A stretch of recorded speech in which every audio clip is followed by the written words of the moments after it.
Hey, what is up, everyone? Here's how to make a QR code for a website. Now, in order for us to get this done, let's just go ahead and find something to use. I'm going to go ahead and try to use this one here. I'm going to open this link right here. Again, you can do this for any website. I'm just doing this one on YouTube because it's going to be simpler. And yeah, once we have the link, you can head over here. This is a website that I like to use because it's the simplest. What you can do is just enter the URL in here, and then you can see that now you have the QR code here. You can go ahead and try to design these here.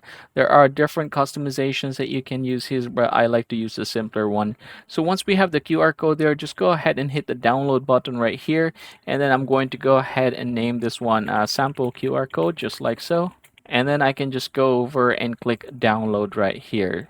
Click save, and then if we are going to open it, now we have successfully created our own QR code for a website.